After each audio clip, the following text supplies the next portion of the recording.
Como sabemos, la situación que atraviesa el mundo por este tiempo es justamente la pandemia, el coronavirus, la enfermedad del COVID-19 y hay muchos argentinos que están en distintas partes del planeta que nos han ido contando a lo largo de las últimas semanas también cómo están transitando ellos por esta coyuntura tan especial que, como decíamos, engloba al mundo.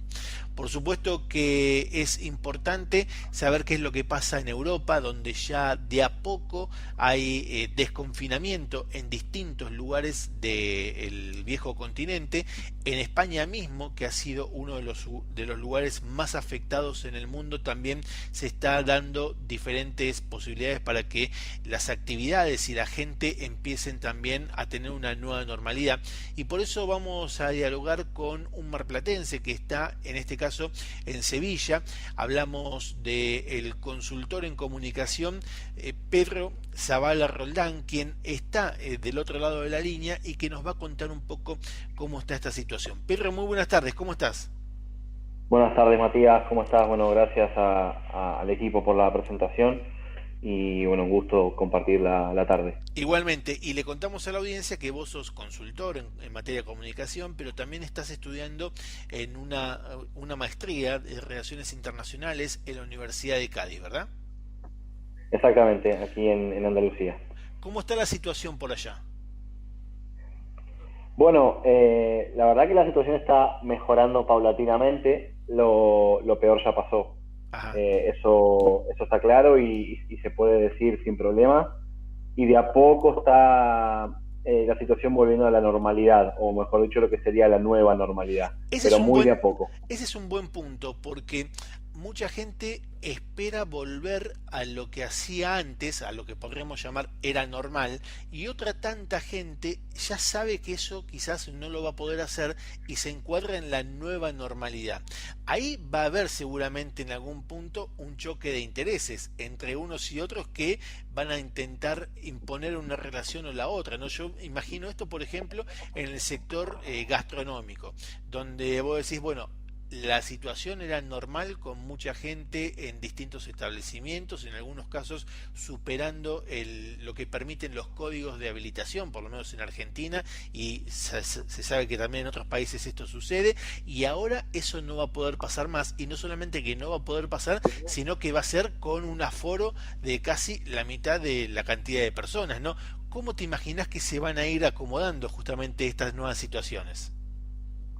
Bueno, es una buena pregunta. La verdad es que ya está habiendo tensiones lógicas respecto a lo que sería la nueva normalidad y cómo los comercios, las pymes y los negocios vuelven a retomar la actividad con las limitaciones que mencionás, del aforo, en algunos casos del 50% y todavía en muchísimos casos que no llega al 30%. Claro. Entonces, esta semana y la anterior, que se han reactivado algunas actividades de manera muy limitada y restringida, al menos aquí en Sevilla, en Andalucía, ha habido casi 190 o 200 denuncias por irregularidades en lo que es la nueva normalidad. Entonces, lógicamente, luego de más de 2 meses de inactividad total, los comercios en el rubro gastronómico que muy bien mencionás, intentan, por supuesto, recuperar la afluencia, recuperar el movimiento lo antes posible y, bueno, incurren en algunas violaciones de la nueva normativa que son lógicas. Pedro, ¿qué otras actividades son las que se desarrollan con mayor fluidez allí donde vos estás en Sevilla? Bueno, el rubro gastronómico y la restauración es de los más importantes. Ujú. Todo lo que es el sector turístico en Andalucía y en Sevilla puntualmente es de los más importantes y a la vez es el más golpeado. Claro. Eh, Exactamente, ¿no? Y luego también Sevilla tiene un tejido muy importante del sector público. Entonces, todas las dependencias y actividades de organismos públicos que todavía están suspendidas o funcionando con muchísima limitación también perjudica al resto de los comercios. Y en ese contexto de lo público y lo privado, ¿cómo ha sido la relación entre unos y otros? Porque, por ejemplo, en Argentina, el sector privado, que es el que por lo general siempre hace el mayor esfuerzo a la hora de la contribución, de los impuestos, de las regulaciones y demás, hoy mira con un poco de recelo también al trabajador del sector público, que quizás en tiempos de normalidad tiene como más asegurados sus ingresos y no es de los que sostienen justamente el andamiaje impositivo, sino que hasta puede llegar a decirse vive de los impuestos que paga el otro sector. ¿Esto más o menos está instalado como debate también en España o no lo están viendo así? No tanto, no tanto. La verdad es que acá la presencia del sector público y un sector público amplio y pesado en términos del PBI y de ingresos eh, está bastante más aceptado, y además hay quizás una diferencia notoria en algunos aspectos y en algunos sectores del ámbito público, que es que brindan funcionalidades y servicios que son realmente necesarios para el día a día y lo pueden lograr. Entonces, esa aceptación del sector privado, por parte del sector privado, del sector público, tiene que ver con que justamente brindan soluciones. El más claro quizás sea el transporte público, ¿no? Aquí Sevilla se caracteriza por tener un transporte público que es 100% ecológico Ujú. y sustentable. Entonces, son pequeñas diferencias que marcan que justamente la aceptación del empleo público sea muchísimo mayor. Seguro, vos mencionabas como fuertes sectores económicos, el turismo, dentro del turismo la gastronomía, también la restauración y también el sector público, pero uno también va viendo lo que sucede en distintos otros lugares de España, donde por ejemplo las energías alternativas, todo lo que es la nueva forma de manejar la economía, una economía más sustentable, más ecológica, se iba imponiendo y mucho, como en otras partes del mundo, hasta que llegamos a esta situación. ¿Cómo crees que van a desarrollarse a futuro los próximos proyectos, quizás los que estén en marcha o los futuros, acerca de tener una economía más sustentable? ¿Es posible? ¿Lo ves posible?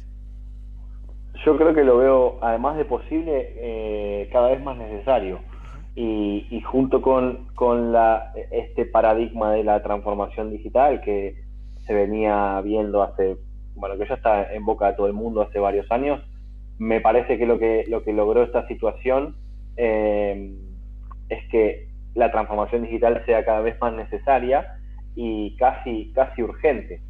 eh, Muchos de los comercios y de las actividades que tuvieron que ver su dinámica frenada, obviamente, por esta situación, no pudieron mantener, por supuesto, ni el ritmo de ventas, ni siquiera un poco de su actividad, justamente porque no estaban capacitados para poder encontrar alternativas en el mundo digital. Y eso creo que fue un llamado de atención para muchos comercios y muchos rubros que si bien no son naturales o nativos digitales, sí pueden encontrar posibilidades alternativas en el mundo digital. Entonces, además de posible, creo que son cambios que se están precipitando cada vez más. Ujú.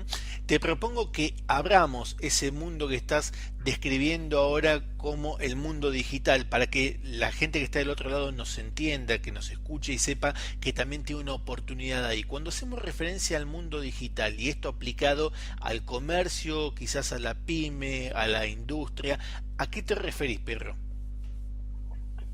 Me refiero al mundo entero de posibilidades que brindan las tecnologías ya instaladas y tecnologías incipientes, que sí, eso sí, quizás sea una discusión mucho más técnica, pero pongamos el ejemplo más claro del rubro gastronómico.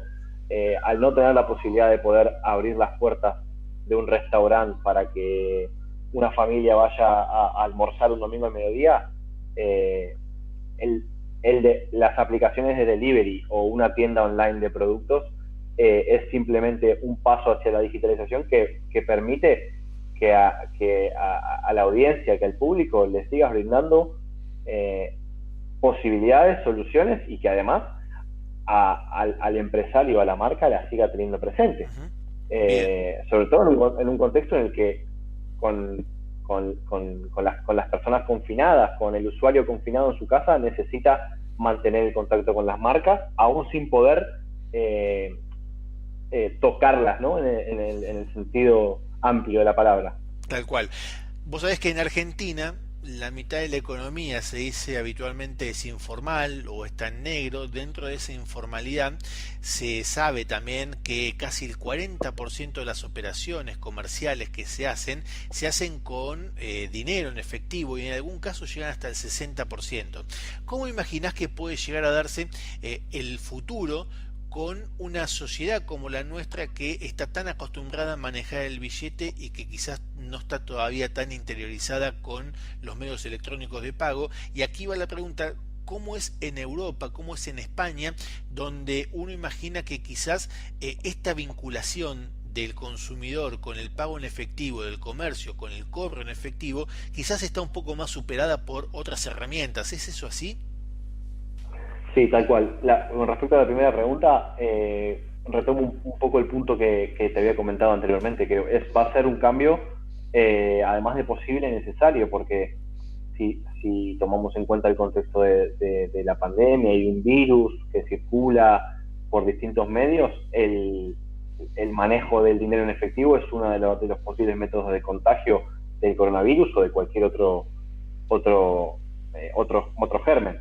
Entonces, me parece que va a ser necesaria la adaptación de otros métodos y sobre todo de la generación de confianza. El medio electrónico lo que tiene es que es necesaria la confianza entre las dos partes e intermediarios si los hubiera para que pueda efectuarse la transacción. Se basa 100% en la confianza. Entonces, a un usuario que no está adaptado o entrenado a los medios electrónicos, lo que le va a generar es justamente una desconfianza inicial que es fácilmente rebatible, porque las plataformas digitales, cuando se gestionan bien, lo que genera justamente es confianza en el consumidor casi de manera directa. Tal cual. Y como con respecto a la segunda pregunta, de hecho, aquí en España lo que están haciendo también, un tanto por políticas públicas del gobierno y otro tanto por la situación, es que se está desalentando el uso del dinero en efectivo y se alienta el pago por medios electrónicos, por billeteras electrónicas, por transferencias.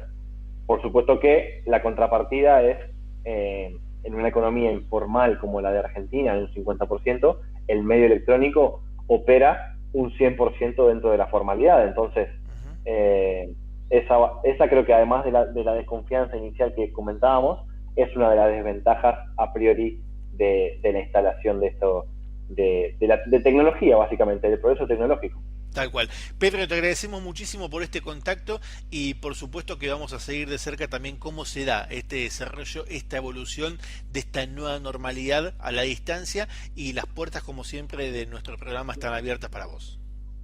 Igualmente, Matías, muchísimas gracias por el contacto y bueno, espero que en Argentina mejore todo pronto y bueno, estamos en contacto. Que así sea. Pedro Zavala Roldán, lo escuchaste en el aire de la 99.9 en ADN Empresario Radio. Él es consultor de comunicación, es estudiante de la maestría de Relaciones Internacionales de la Universidad de Cádiz, vive en Sevilla y nos da un panorama de cómo está la situación a propósito de todo este contexto que estamos viviendo de coronavirus, pero también de cómo se debe planificar hacia el futuro. Quédate que seguimos con más hasta las 20 horas.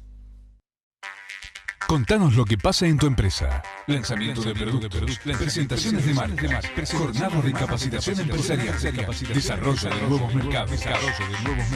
Es muy fácil. Escribinos a matías@adnempresario.com. Contactate con nosotros.